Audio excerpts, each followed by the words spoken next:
Bien.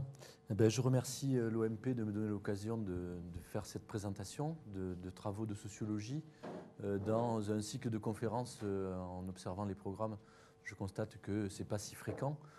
J'avais eu l'occasion de venir il y a quelques mois pour présenter un certain nombre de travaux, mais de beaucoup plus de cadrage un peu de nos travaux.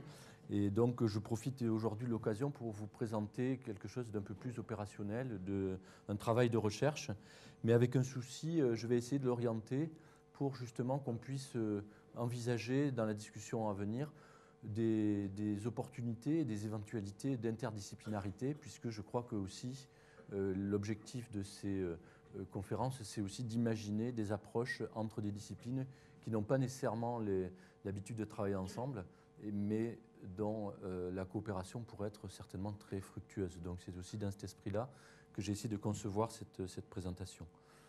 Alors, on vient de présenter le laboratoire. Je vais me permettre de dire quelques mots supplémentaires.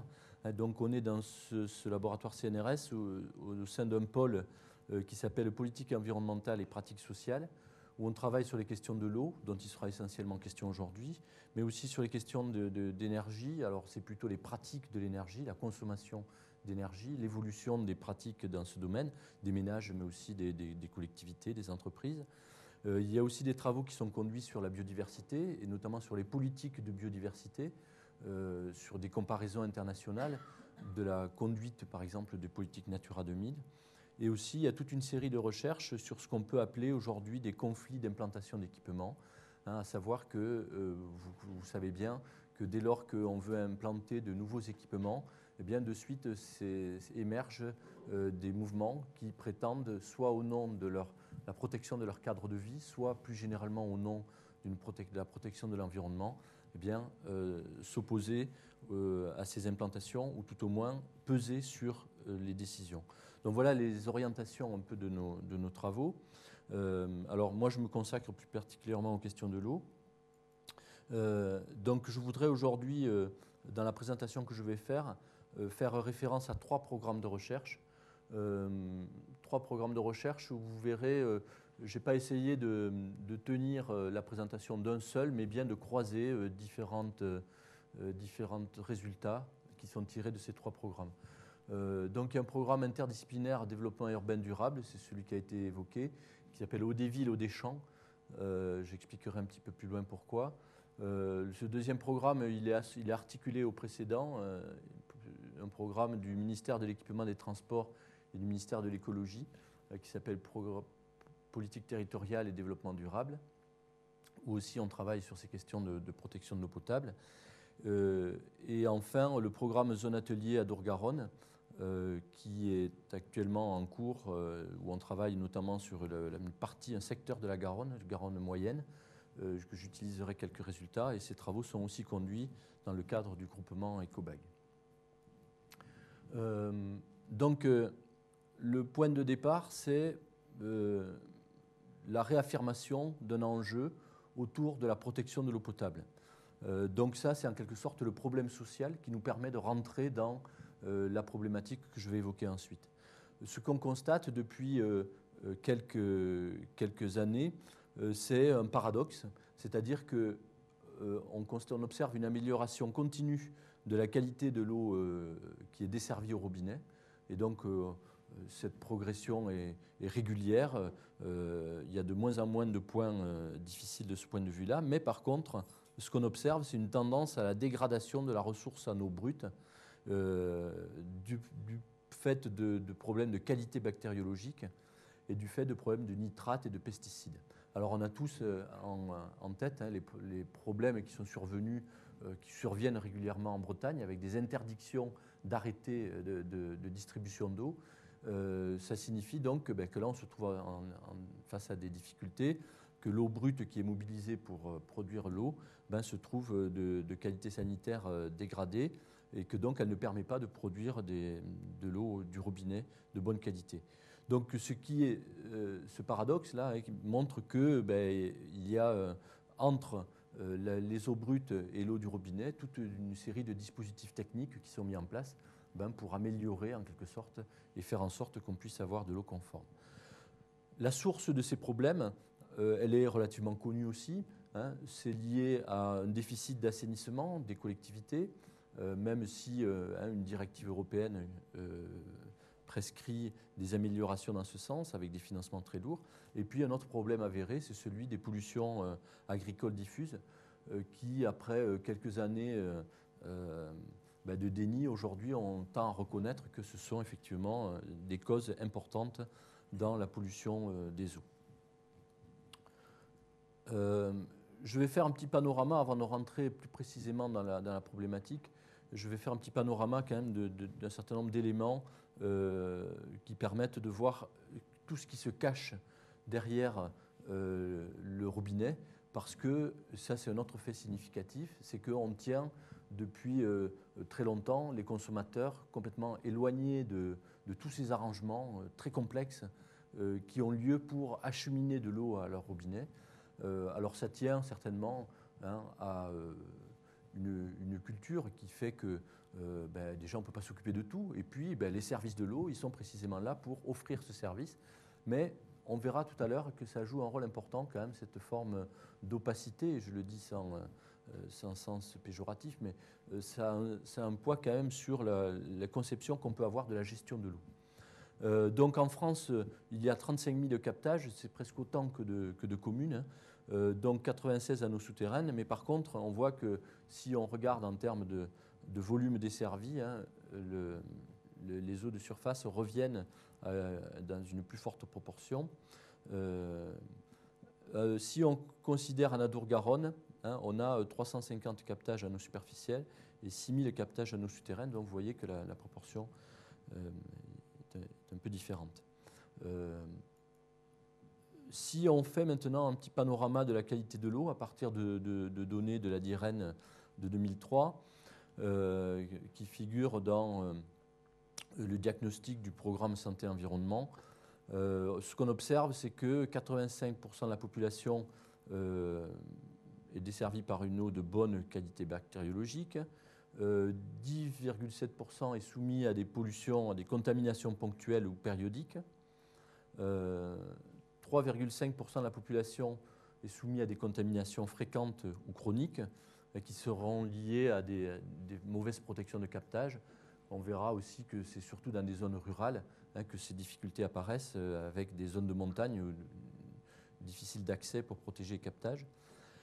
Et puis, on constate que 4% de la population a été desservie par une eau ayant présenté au moins une non-conformité aux paramètres pesticides dans l'année. Alors ce n'est pas des chiffres qu'on pourrait considérer comme alarmants, mais dès lors qu'on considère qu'il y a un droit inaliénable à être desservi par une eau de bonne qualité, eh bien, ça relève quand même d'une préoccupation pour les pouvoirs publics et pour certainement les usagers, de constater qu'il y a quelques failles dans l'alimentation en eau potable. Si on regarde maintenant les usages de l'eau, ce qu'on observe, c'est une certaine ambiguïté dans ces usages et aussi dans la conception que les consommateurs ont de l'eau. Bon, la consommation moyenne par habitant, elle est de 150 litres par habitant et par jour. Elle est en baisse régulière depuis quelques années, depuis 10 ans à peu près. On est moitié moins une consommation moitié moindre qu'aux États-Unis, par exemple, en moyenne. Et par contre, évidemment, dans certains pays africains, c'est de l'ordre de 5 litres, des choses comme ça. Donc, bon, ce qu'il faut voir, la baisse, il faut l'expliquer par non pas nécessairement des changements de pratiques radicaux, mais plutôt par des modes d'équipement, notamment électroménagers, qui sont moins consommateurs d'eau, des systèmes techniques, en quelque sorte, qui interviennent dans cette baisse continue. Si on compare maintenant la répartition des usages, 44% pour l'hygiène corporelle, la cuisine, la lessive 30%, les toilettes 26%, et donc 1% de l'eau potable est bu. Quand on sait tous les efforts que font les collectivités pour justement rendre potable cette eau, donc on voit là aussi un des paradoxes de nos sociétés qui font des efforts financiers et organisationnels et techniques considérables pour rendre cette eau potable, alors que seulement 1% est consommé à ce titre. Alors il faudrait y rajouter l'eau de cuisine, qui est quand même exigent aussi ce type de qualité. Mais bon, ça montre, sans vouloir... Vous savez qu'en France, la législation interdit d'avoir des doubles circuits de robinet dans les logements pour des raisons de sécurité, pour éviter des accidents sanitaires. Mais on voit que dans d'autres pays, il y a des doubles systèmes qui peuvent exister, qui sont autorisés, mais sans qu'on puisse avoir accès à l'eau. On peut imaginer de recyclage d'eau de toilette, de lessive, etc. Dans la loi sur l'eau qui a été adoptée il y a quelques jours, peut-être vous avez vu qu'on a mis en avant la récupération de l'eau des eaux pluviales, comme avec des instruments fiscaux qui vont peut-être aider à cette récupération des eaux pluviales. Donc on est peut-être dans un changement aussi de conception par rapport à cette consommation de l'eau. Alors, ce qui figure en bas, c'est que sur la durée, on observe des changements de pratiques relativement modestes. Donc cette baisse, elle est plutôt liée à des procédés techniques qu'à des changements de pratiques volontaires. Pourquoi ces changements de pratiques modestes? Eh bien, c'est parce qu'on est dans un univers qui est réglé par les contraintes de l'organisation du travail, des modes de vie, de la consommation. Et il n'y a pas de réel facteur de changement. Si on regarde maintenant les exigences du citoyen par rapport à la qualité de l'eau. Donc là, il y a toute une série d'enquêtes qui ont été réalisées, qui existent à divers titres, par des instituts de sondage, par le comité interorganisme de l'eau, qui est un groupement de distributeurs d'eau qui fait un suivi en quelque sorte régulier des consommations et des attentes des consommateurs. Donc il y a beaucoup de choses contradictoires dans ces enquêtes. Bon, ce qui monte quand même, ce qui évolue sensiblement, c'est la prise de conscience qu'on est face à une ressource limitée. Donc 60% estiment que l'eau est une ressource limitée. Et dans la consultation du débat national sur l'eau qui a eu lieu en 2004, il y a eu une vaste consultation où on a demandé à l'ensemble des Français de remplir une série de questionnaires. Ce qui était manifeste, c'est une forme d'exigence de qualité des eaux brutes. Donc ça revient à ce que je disais tout à l'heure. Il ne s'agit pas seulement d'avoir de l'eau conforme, donc qui serait après traitement conforme et qui correspondrait aux normes, mais ce à quoi aspirent les citoyens, c'est d'avoir une eau qui soit propre à la source. Et ce qui change, on le verra, radicalement la gestion de l'eau.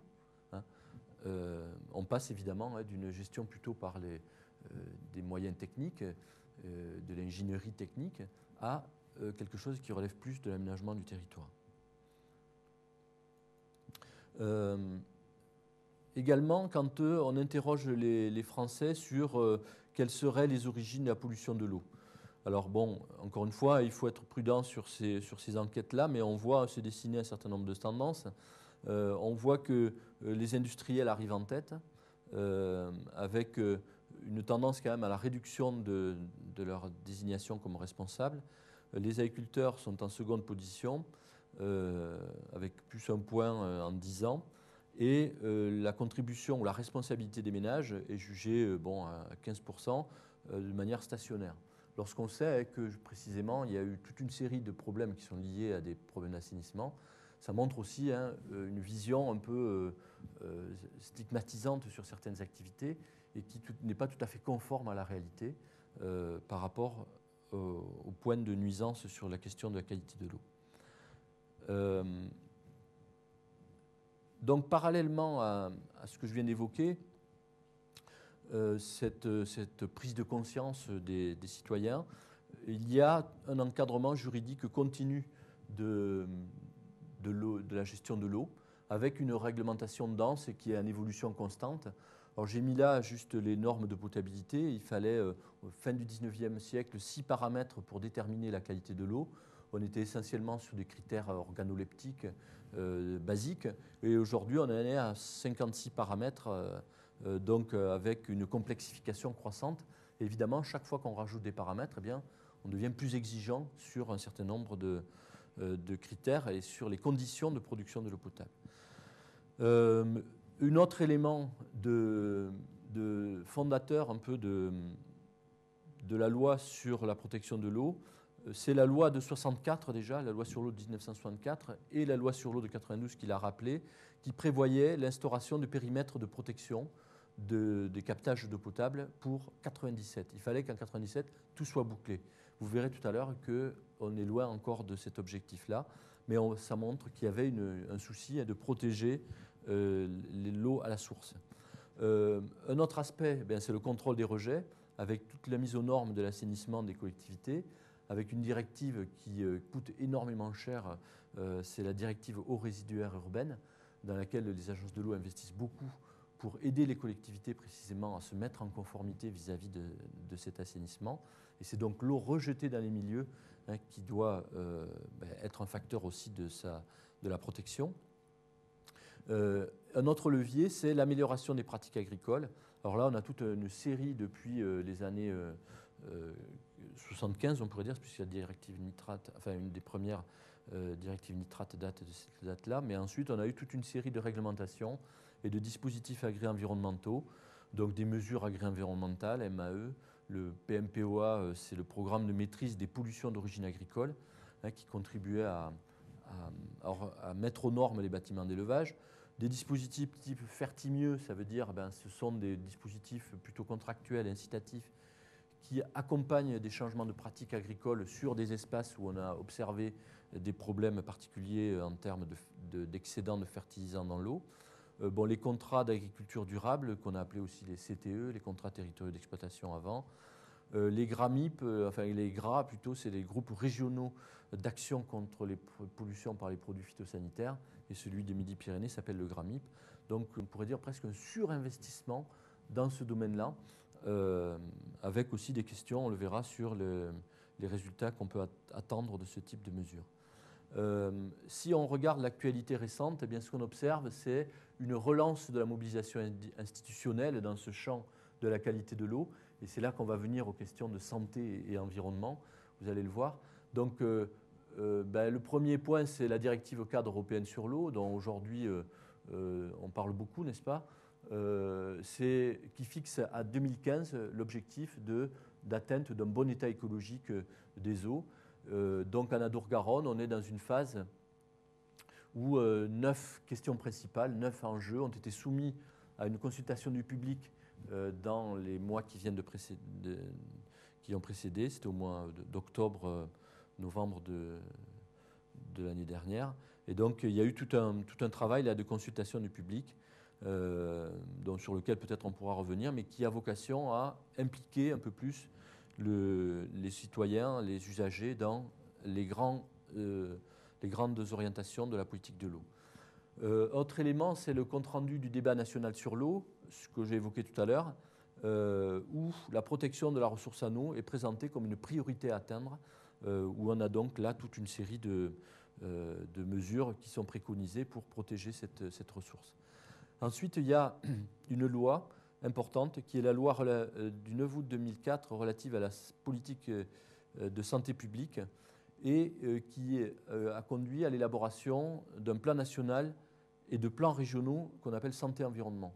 Donc ça couvre tous les champs, peut-être vous connaissez cette loi. Ça vise à essayer de repérer tous les facteurs qui, dans l'environnement immédiat, dans l'habitat, dans les lieux de travail, dans l'eau, pourraient porter atteinte à la santé humaine du fait de dégradation de l'environnement. Donc on est bien là sur cette double problématique santé et environnement. Et il y a une action qui s'appelle l'action 10 qui vise notamment à améliorer la qualité de l'eau potable en préservant les captages d'eau potable, des pollutions ponctuelles et diffuses, avec un objectif très ambitieux qui est de protéger 80% des captages en 2008 et 100% en 2010. Vous verrez tout à l'heure qu'on en est encore loin, donc il reste beaucoup de travail à faire. Mais on voit là une forme d'injonction réglementaire qui fixe cet objectif. Il y en a une autre, c'est l'action 11, qui, elle, préconise des préventions des pollutions par les pesticides. Un autre élément institutionnel, c'est ce qu'on appelle la mise en place des plans départementaux d'adduction d'eau potable. Ça aussi, c'est une petite révolution, puisque dans l'univers politico-administratif français, l'eau, elle a toujours été gérée au niveau communal, mais surtout intercommunal. Et vous savez que les territoires, les petits territoires ruraux, sont très attachés à leur eau, à la gestion de leur eau, c'est Manon des sources. Donc il y a à travers ce plan départemental, une forme de départementalisation de la gestion de l'eau et qui amène des changements considérables dans les équilibres départementaux. Et ça, c'est un facteur d'ailleurs de blocage, ça peut être, mais au moins de changement dans la gestion de l'eau. Et puis enfin, il y a des programmes de recherche, c'est-à-dire qu'on prétend produire de la connaissance autour de ces questions-là. Donc il y a un programme de recherche santé-environnement et santé-travail de l'ANR qui ont été lancés et où on retrouve là toute une série de préoccupations sur ces questions de l'eau. Il y a d'ailleurs un programme pesticides qui est en cours là actuellement à l'initiative du ministère de l'écologie. Donc on voit quand même une relance de la mobilisation institutionnelle sur ces questions-là.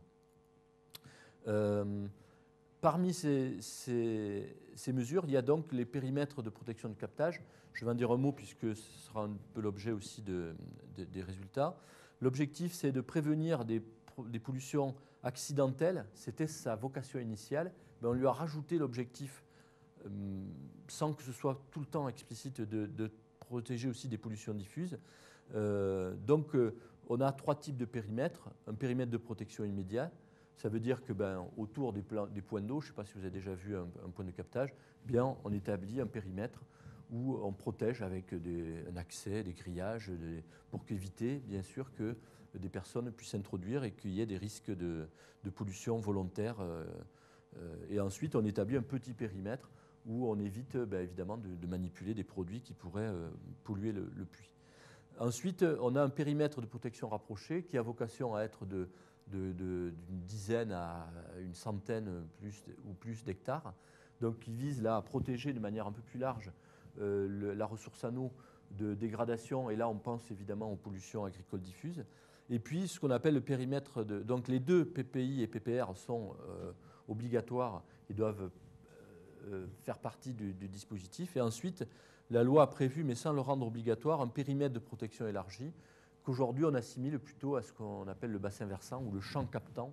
Et là, on peut passer à des centaines, voire à des milliers d'hectares. Et évidemment, quand on passe à la protection d'un périmètre de protection élargi, à chaque fois, évidemment, les mesures sont pas les mêmes, les mesures à prendre ne sont pas les mêmes.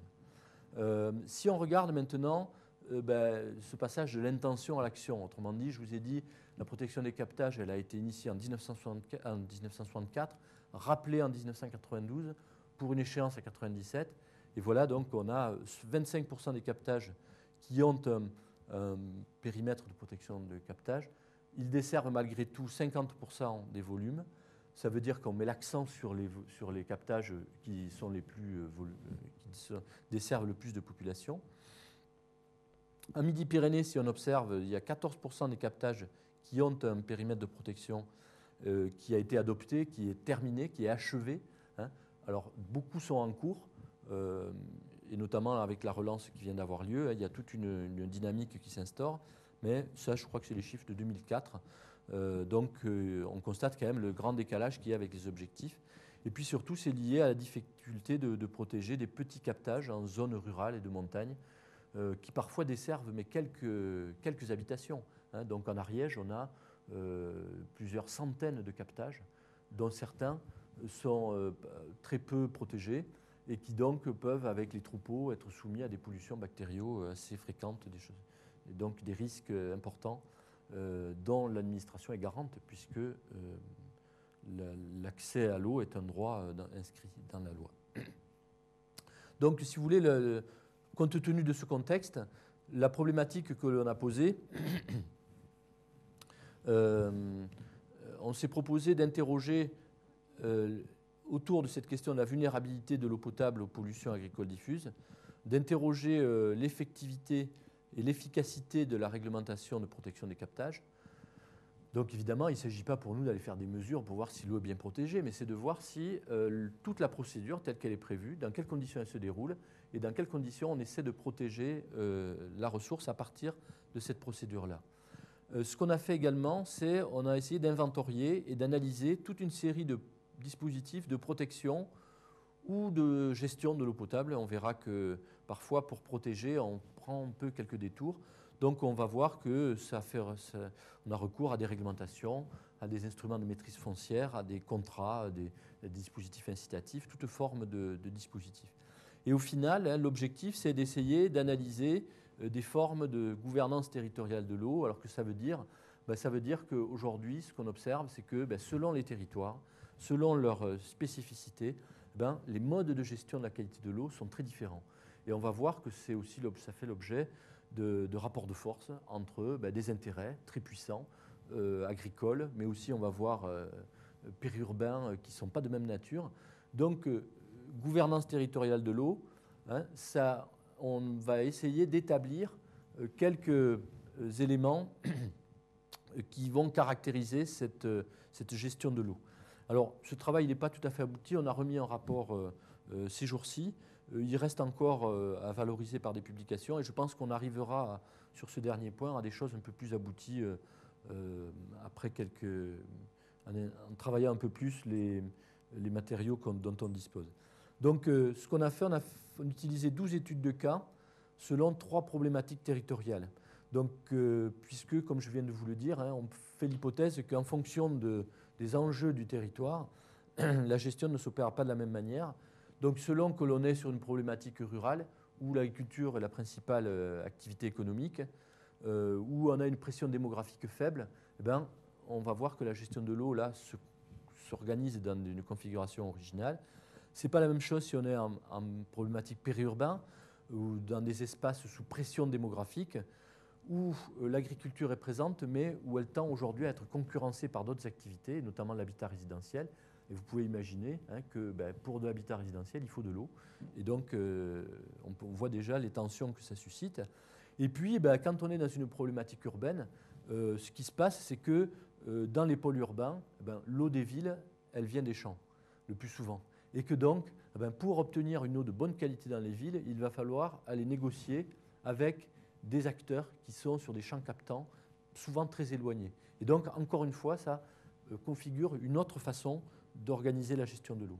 Alors, je vais passer très rapidement pour vous montrer les 12 sites, plus le cas de la Garonne moyenne qu'on a utilisé dans notre programme. Donc, c'est très rapide. C'est pour vous montrer simplement qu'on a travaillé avec 3 équipes, donc le CERTOP, le CEMAGREF de Montpellier et le laboratoire de l'école des ponts et chaussées à Paris. Donc, vous voyez, on a travaillé en Bretagne, dans le Loiret, et puis ensuite dans l'Hérault et dans les Pyrénées-Atlantiques, et après en Midi-Pyrénées, dans les Hautes-Pyrénées et la Haute-Garonne. Donc ça, c'est la problématique rurale. Je passe très vite, simplement pour vous montrer la localisation.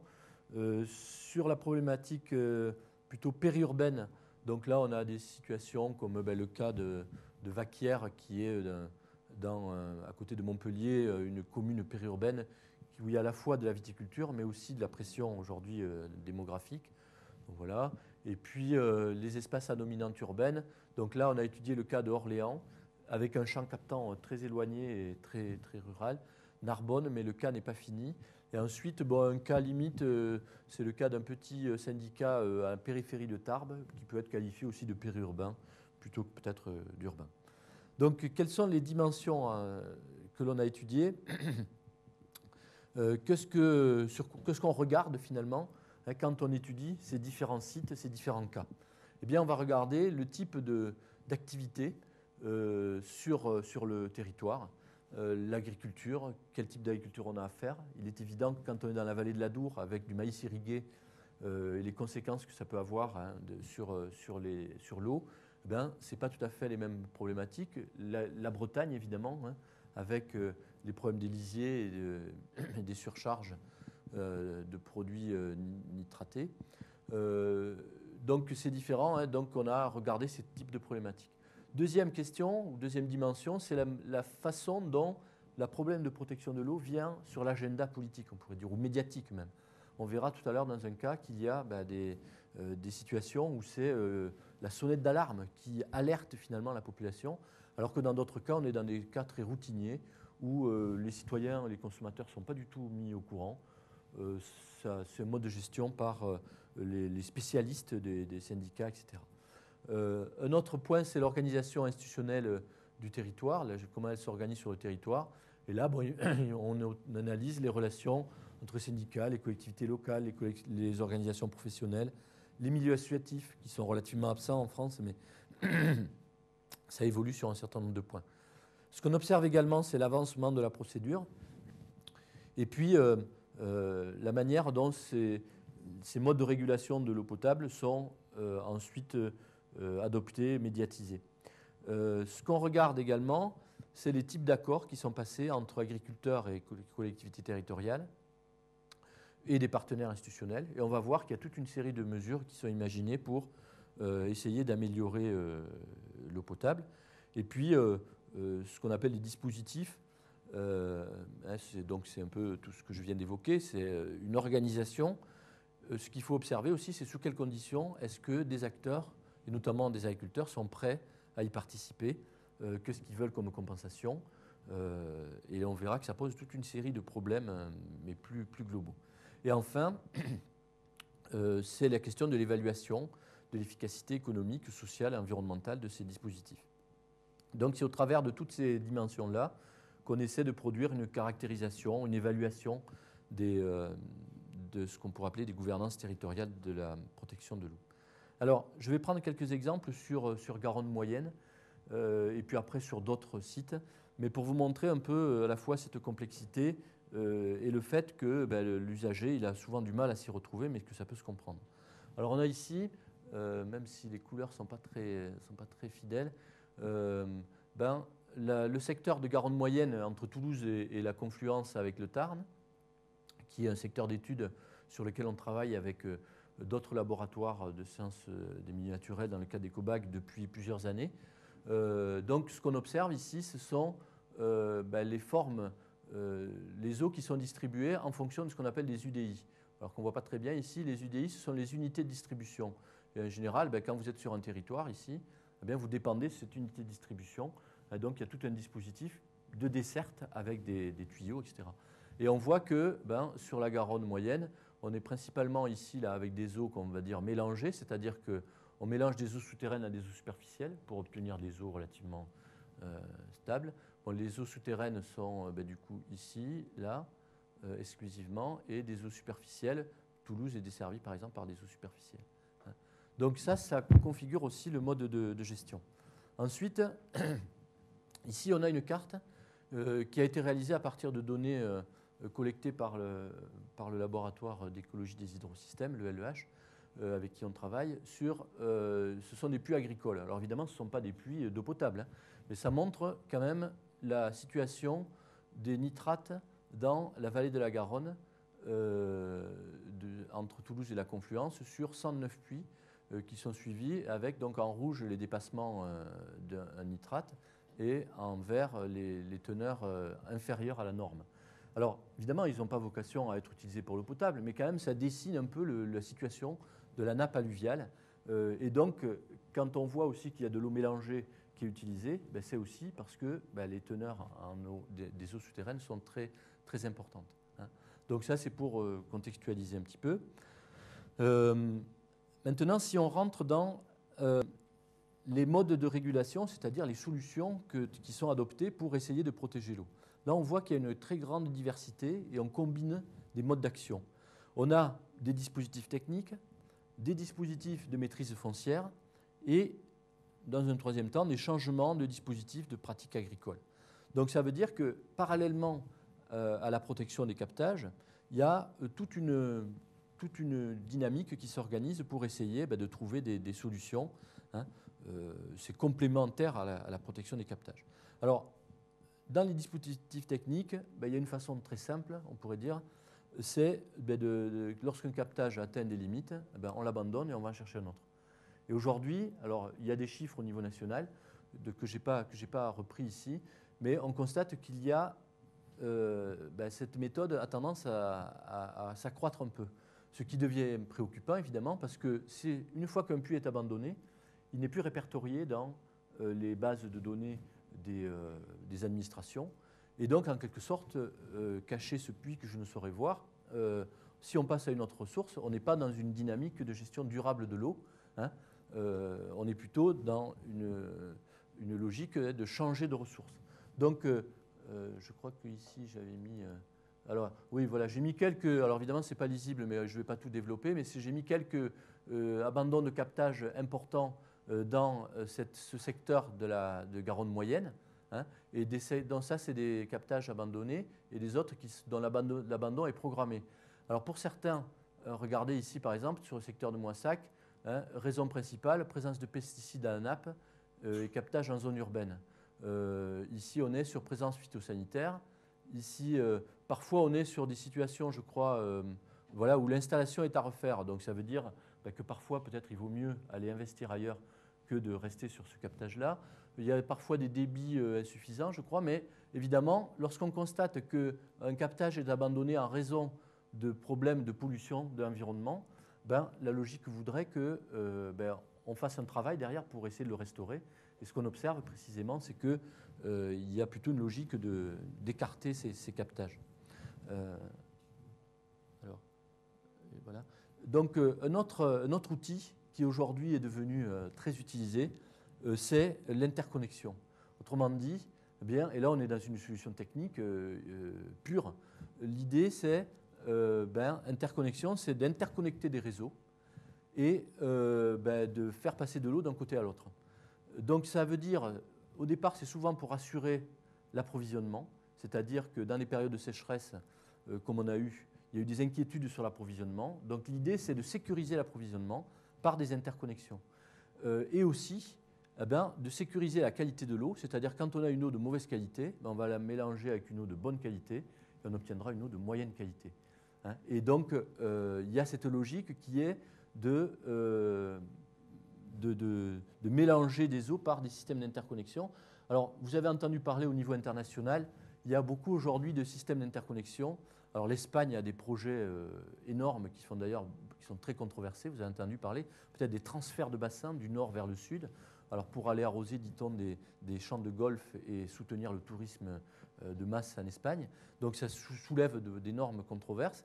Il y a le projet aussi que la France vende de l'eau du Rhône à Barcelone via un gros tuyau qui sera acheminé pour vendre de l'eau à Barcelone. Sujet très controversé parce que les Espagnols disent qu'en fait, l'eau de l'Èbre qui manque à Barcelone, c'est parce qu'elle est captée par les irrigations agricoles complètement en amont et que donc, ce n'est pas la peine d'aller acheter de l'eau du Rhône, il suffit de mieux penser les irrigations agricoles. Donc, cette question des interconnexions, je crois que dans d'autres pays, pour en avoir parlé avec certains de vos collègues, ces transferts de grands bassins se posent aussi. Bon, évidemment, ici, on est à toute petite échelle, mais ça montre bien le type. Ici, on est sur un des captages vous voyez, on est dans le secteur de Maubourguet, on est dans les Hautes-Pyrénées, sur lequel il y a eu un problème significatif en 2000, où toute une série de communes ici se sont retrouvées contaminées par des pesticides, par une contamination aux pesticides. À l'époque, en 2000, c'est M. Glavany, qui est conseiller général de ce canton et qui était ministre de l'Agriculture à l'époque, et donc il s'est retrouvé face à un arrêté préfectoral d'interdiction de distribution d'eau. Donc vous imaginez le choc que ça crée quand, dans les communes du ministère de l'Agriculture, on doit acheminer des citernes, porter des bouteilles d'eau pour desservir la population. Donc là, on est dans une configuration plutôt médiatique où il y a problème. Donc l'idée qui a émergé à la suite de ce choc social, on pourrait dire, c'est plus jamais ça en quelque sorte, mais il y avait plusieurs façons de l'atteindre. Certains disaient il faut s'en prendre enfin à la question du traitement par les pesticides du maïs, puisque le produit incriminé, c'était la triazine, à l'époque, qui a été interdit, mais dont la rémanence est relativement longue. Donc, vous voyez, on avait ici plusieurs captages donc, qui sont identifiés ici. Eh bien, le projet, ce qu'il prévoit, c'est de ramener l'essentiel de l'adduction de l'eau autour d'un seul captage. Alors évidemment, ça présente l'intérêt de dire, au lieu d'en protéger X, on va en protéger un et bien. Donc ici, il y a d'ailleurs il y a toute une histoire sur la manière dont cette source a été trouvée. C'est un maire qui raconte qu'un jour en marchant, il a presque senti, il a trouvé cette source comme une source miraculeuse. Et donc voilà, c'est maintenant des sources.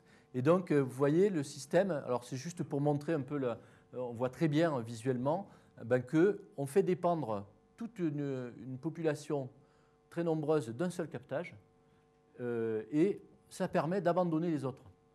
Donc abandonner les autres, ça veut dire aussi ne pas avoir à négocier très durement des servitudes et des des négociations sur des pratiques agricoles avec des agriculteurs.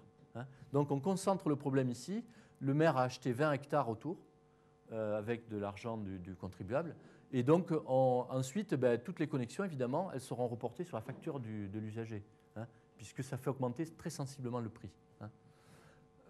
Donc voilà, ça c'est un des systèmes techniques qui est important.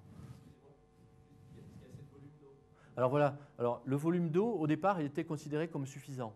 Et donc cette source, elle a été retenue précisément parce qu'on considérait qu'elle était utile pour ça. Mais alors, sauf qu'aujourd'hui, quelques années après, on commence à se poser des questions sur est-ce qu'on en aura assez.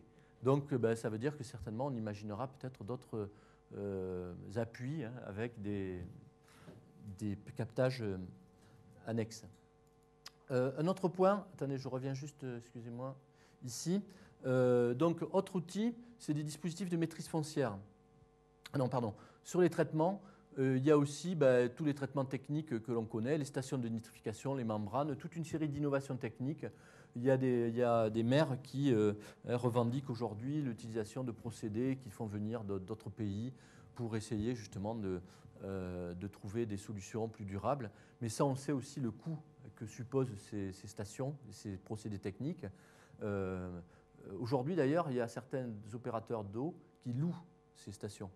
Donc, c'est pour permettre, en quelque sorte, à dire une collectivité qui se retrouverait confrontée à un problème de pesticides, on peut lui louer une centrale de charbon, filtre à charbon actif pendant quelques temps, le temps que son problème soit résolu, et puis ensuite qu'elle engage aussi des mesures de plus fondamentales, a priori. Hein. Donc, on voit là tout se développer, d'ailleurs, toute une ingénierie, tout un marché autour de cela, et donc l'usager paye souvent sur sa facture. Donc B, des dispositifs de maîtrise foncière. Alors ça peut passer par des achats de terres par la collectivité, dont je citais tout à l'heure l'exemple de ce syndicat dans les Hautes-Pyrénées. Ça peut passer aussi par des procédés, des remembrements, d'échanges fonciers, hein, pour essayer de créer ce périmètre de protection relativement élargi pour protéger l'eau potable.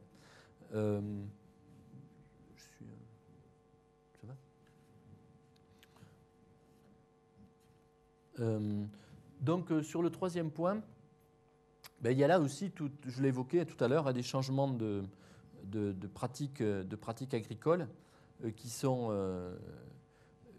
prescrits par toute une série de dispositifs. Et donc l'idée, c'est d'amener à des changements de pratiques les agriculteurs sur des territoires où on a observé des risques avérés de pollution. Donc on a suivi, nous, il y a quelques années, dans le cadre d'un travail de thèse dans notre laboratoire, un dispositif dans l'Ariège, un dispositif d'amélioration des pratiques de fertilisation. Donc l'objectif, c'était de restaurer une eau de nappe qui avait été dégradée par des excédents de nitrate. Et les collectivités, au début, donc, voyaient ça avec beaucoup d'intérêt d'avoir restauré cette nappe. Et puis finalement, face à l'urgence, elles sont allées se connecter ailleurs, sur de l'eau de surface de l'Ariège. Et peu à peu, le dispositif d'amélioration des pratiques de fertilisation, les élus s'en sont désintéressés, les associations qui venaient au début, mais face à la dimension très technique des débats, sont partis aussi. Et finalement, au final, on n'a retrouvé que des agriculteurs entre eux qui se sont, on pourrait dire, alors je ne dis pas de manière stigmatisante, mais ça veut dire que sans quelqu'un en face pour vous faire élever la barre, ils se sont auto-prescrits des mesures mais qui étaient relativement modestes. Et une dizaine d'années après, ce qu'on a observé dans la nappe, c'est une stabilisation des nitrates, mais pas aucun fléchissement. Bon, sachant que là aussi, hein, certains sont mieux placés que moi pour le dire, il faut des années, des décennies pour voir fléchir les teneurs en nitrate dans une nappe. Donc on ne peut pas attendre qu'il y ait des manifestations immédiates par rapport à des actions programmées de changement de pratique. Donc une autre... là, on a mis en évidence, alors sans aussi avec beaucoup de prudence, mais ça montre que ça peut être un des liens d'interdisciplinarité, de recherche qui ont été conduits par Sylvia Becerra notamment, et avec le LEH. Ici, on a mis en parallèle la qualité des eaux avec un certain nombre de mesures. Et ici, on a la périodicité d'une mesure qui est une mesure Fertimieux, Fertival 82, donc qui s'achemine là, sur cette période-là. Et donc, alors on n'essaie pas de voir des effets immédiats, évidemment, hein, mais on essaie de voir si cette mesure-là a pu lisser un peu les évolutions. Et là, on a un nouveau contexte politique. Alors évidemment, il ne faut pas non plus faire de lien de cause à effet, parce que ça pourrait être... Mais si vous voulez, ça nous permet de comprendre pourquoi, ça ce sont les élections municipales, ça nous permet de comprendre pourquoi, à cette date-là, la collectivité a décidé d'abandonner ses ressources en eau et de s'interconnecter avec un syndicat intercommunal, parce qu'elle se trouvait confrontée depuis cette date-là, vous voyez, à des montées là, et ça veut dire que le problème redevenait d'une certaine urgence et que donc il fallait agir.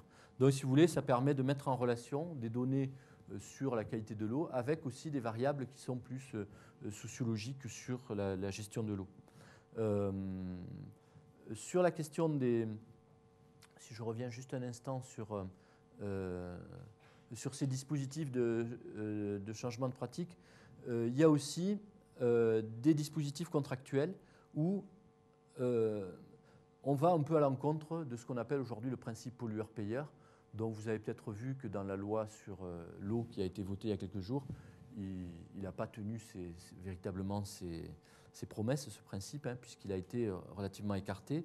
Mais ce qu'on constate, c'est que dans des procédures contractuelles, des collectivités vont contractualiser avec des agriculteurs pour leur demander des changements de pratique.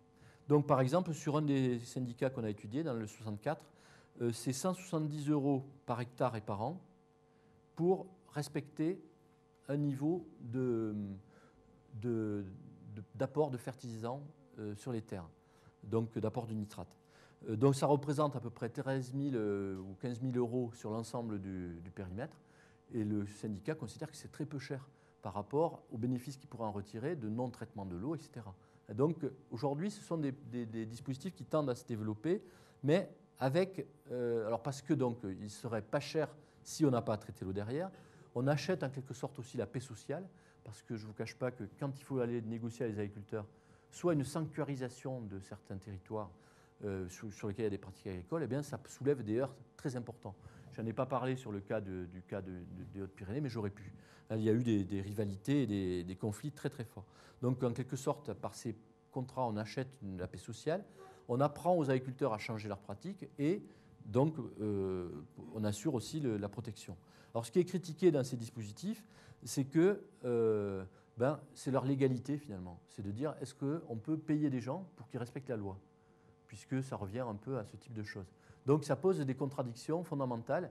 Mais aujourd'hui, en Allemagne par exemple, il y a des grandes villes qui se sont dotées de contractualisation avec les agriculteurs, non pas sur des petits périmètres, mais sur des grands champs captants, en considérant que les urbains, à travers leurs factures, s'ils veulent de l'eau propre, eh ben, il faut qu'ils contribuent à cette eau propre. Et donc, la contractualisation, elle peut se faire entre une unité urbaine qui dispose de tout un service de gestion de l'eau. Il y a une contribution de l'usager pour payer à l'agriculteur des changements de pratiques ou des pratiques, exiger de l'agriculteur des pratiques, c'est-à-dire aucun fertilisant ou aucun produit pesticide. Évidemment, ça se ressentira sur les rendements, mais la compensation pourrait jouer sur son revenu. Donc vous voyez, imaginez des dispositifs, mais qui sont en France encore relativement embryonnaires.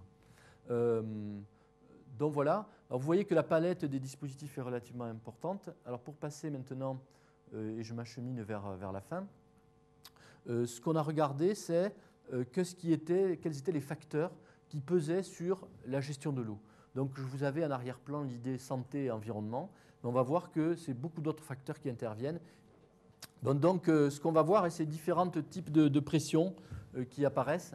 Bon, évidemment, la logique de rationalisation des coûts par des politiques intégrées au niveau des schémas départementaux.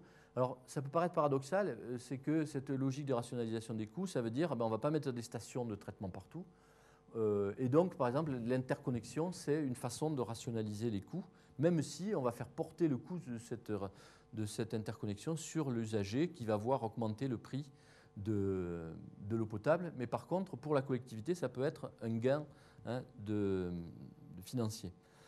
On voit qu'aujourd'hui, l'imposition des solutions techniques sont soumises pour que les subventions arrivent auprès des collectivités.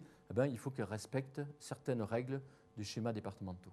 Ce qu'on fait aussi quand on interconnecte, et tout à l'heure l'exemple du seul et unique captage, c'est pour permettre de contrôler. Quand on a 4 ou 5 captages avec des personnels relativement faibles dans le contrôle en France sur la question de l'eau, c'est beaucoup plus compliqué à contrôler qu'un seul captage Et du coup, la réglementation est plus facile, soi-disant, à appliquer avec un seul captage que plusieurs. Donc ça, ce facteur-là joue aussi. Ensuite, ce qu'on observe, et ça c'est un peu nouveau, c'est une vulnérabilité, on pourrait dire, médiatique. On ne se préoccupe pas tellement de la question de la santé ou de l'environnement, mais c'est surtout que quand un distributeur d'eau se retrouve mis à l'index dans la presse parce qu'on dit qu'il a desservi de l'eau non conforme, eh bien, ça met un coup à l'image de l'entreprise. Donc, il y a tout un souci aujourd'hui des opérateurs d'eau de ne pas s'engager, de ne pas se trouver stigmatisés, ils l'ont été suffisamment, considère-t-il, de ne pas se trouver stigmatisés par ces problèmes-là. Donc, on prévient. Et sur un cas sur la Garonne, c'est le même qui a forcé la main un peu de la collectivité, des maires, en leur disant ben, nous, on ne distribue plus l'eau dans ces conditions-là, il y a trop de dépassements, il y a trop de risques, on va en prendre un coup pour notre image, on ne veut plus. Donc, vulnérabilité politique, eh bien, c'est le cas que j'évoquais de Maubourguet. Ben, pour un maire, c'est ne pas pouvoir distribuer de l'eau à sa population. Ben, vous imaginez que ça secoue quand même la population locale. Donc, il y a un risque politique à se retrouver devant ce type de situation qui font qu'il y a toute une série de préventions. L'aspect économique, eh ben, aujourd'hui, dans toutes les communes périurbaines, si on veut accueillir la population, ben, il faut de l'eau. Et alors qu'on croit que c'est une ressource illimitée, eh ben, on s'aperçoit que ce n'est pas tout à fait le cas. Il faut donc créer les conditions pour avoir de l'eau de qualité pour le développement local, pour le tourisme et donc pour le développement résidentiel. C'est devenu un des éléments clés pour la localisation des activités, la localisation de l'urbanisme, etc. Un autre élément sur lequel je passerai rapidement, qui est quand même important, c'est de voir comment est organisée la gestion du syndicat. Quand on parlait, je vous disais, la départementalisation, elle va mettre fin certainement à des tout petits syndicats. Aujourd'hui, il y a des syndicats où il y a un fontanier qui part avec qui va contrôler, globalement, enlever s'il y a des bestioles crevées autour c'est vraiment très pragmatique et très artisanal. À l'inverse, vous avez des syndicats où il y a des capacités d'ingénierie qui sont l'équivalent de grandes entreprises. Donc on est là à des pilotages qui sont très différents. Un pilotage par l'expertise, par l'ingénierie, par la technique, et on a encore des formes de pilotage très politiques parce qu'il faut assurer la paix sociale, l'acceptabilité sociale, pas de vagues sur mon territoire. La paix sociale des agriculteurs, c'est un élément très important dans les communes rurales. Un autre élément, mais que j'ai déjà évoqué quand j'ai parlé des configurations territoriales, c'est la facilité de l'interconnexion des réseaux. Ça veut dire que quand on interconnecte, on limite les contraintes sur l'activité agricole, ou on les localise, on dit on va vous contraindre, mais seulement sur cet espace, et sur les 4 ou 5 puits qu'on avait, on sera moins regardant sur les pratiques agricoles. Donc on favorise l'accueil de nouveaux résidents avec les demandes, et on essaie de ne pas compromettre le développement touristique. Mais ça, c'est... Alors, il y a une autre question qui se pose, c'est que est-ce que les consommateurs ou les associations interviennent dans la régulation, les arbitrages sur la gestion de l'eau? Ce qu'on constate, c'est que les mouvements sociaux en France sont relativement faibles sur ces questions-là. On n'est pas sur, comme aux États-Unis, ça peut l'être, sur des mouvements de consommateurs qui sont hyper organisés et qui guettent la moindre faille. Ce qu'on observe en France, ce sont plutôt des protestations ponctuelles contre des risques sanitaires. Alors ça a existé en Bretagne, vous avez entendu parler du contentieux qu'il y a eu entre l'État, un grand distributeur d'eau et des associations d'environnement qui portaient aussi les revendications des usagers. Donc ça a abouti d'ailleurs à quelque chose d'un peu paradoxal, puisque dans un premier temps, les usagers et leurs associations ont porté plainte contre le distributeur d'eau, ce qui est une des grandes entreprises françaises, multinationales, donc qui a été condamné à verser à chaque usager une indemnisation, une indemnité parce qu'ils avaient été obligés d'acheter de l'eau en bouteille, donc ça portait sur plusieurs centaines d'euros. L'opérateur s'est retourné vers l'État en disant c'est vous qui n'avez pas respecté les réglementations, et donc l'État a remboursé les indemnités à l'opérateur. Donc c'est contribuables, vous et moi, qui avons payé finalement les problèmes de la qualité de l'eau en Bretagne. Donc on voit que ces actions associatives, elles sont très ponctuelles, et puis on voit que c'est plutôt des actions qui sont organisées sur le coup. Alors à Toulouse, par exemple, il y a une association qui s'appelle Au Secours, vous avez entendu parler. Et dans chaque ville, aujourd'hui, on a des mouvements associatifs, mais qui sont beaucoup plus centrés sur la question du prix. Et très peu sur la question de la qualité, de l'approvisionnement, de l'environnement, etc. Voilà, donc c'est la dernière. Donc évidemment, vous l'aurez compris, politique de protection et durabilité, donc ça renvoyait à la question de santé et environnement. Ce qu'on observe, c'est quand même un certain triomphe des solutions techniques. Ce qu'on observe également, c'est une mise en question des mesures agri-environnementales. Je ne voulais pas développer ici, mais ça fait l'objet d'autres travaux que l'on a conduits. Pour prendre l'exemple de l'arrêté atrazine, donc c'est un produit qu'on a banni des usages, mais ce qu'on constate, c'est qu'on a mis des produits de substitution. Et pour éviter ce qui s'est passé avec l'atrazine, les conseils agricoles considèrent souvent qu'il faut varier les molécules. Donc au lieu d'avoir une molécule très concentrée que l'on pourrait détecter, on se retrouve face à plusieurs molécules. Et donc il y a des conseils qu'on a étudiés pour justement éviter ces concentrations. Eh bien, d'une année sur l'autre ou d'un agriculteur à l'autre, on conseille de varier les molécules pour obtenir des effets sur les problèmes des cultures. Donc, vous voyez, c'est le type de solution, quand on parle de durabilité, qui va complètement à l'inverse. Ce qui ressort aussi de ces travaux, c'est qu'on est dans une logique dominante de conformité de l'eau. Ce qui fait souci aux élus, c'est d'avoir de l'eau qui soit en conformité, parce que c'est de là que peuvent venir les problèmes juridiques avec des usagers ou des associations. Dès lors que l'eau est conforme, en quelque sorte, peu importe si elle est bonne, elle est de bonne qualité. L'important, c'est qu'elle soit conforme. Hein. Donc vous voyez que ce n'est pas tout à fait la même chose. Ce qu'on observe également, c'est les incertitudes financières. Vous savez que ça coûte très cher d'acheminer, de produire de l'eau, dont on voit d'ailleurs qu'elle n'est pas toujours destinée à être bue. Mais on voit bien que ces incertitudes financières, elles pèsent beaucoup plus fort qu'une demande environnementale. Avec un dernier point, alors j'ai laissé un point d'interrogation, parce qu'il me semble que la logique sanitaire, elle fait tellement peur en quelque sorte aux décideurs qu'elle peut être un facteur d'adoption de mesures de protection beaucoup plus draconiennes. Mais là encore, je pense que s'il n'y a pas de mobilisation un peu des usagers derrière pour exiger de l'eau propre à la source, je ne crois pas que ça changera radicalement les formes de protection de l'eau potable. Voilà, je vous remercie.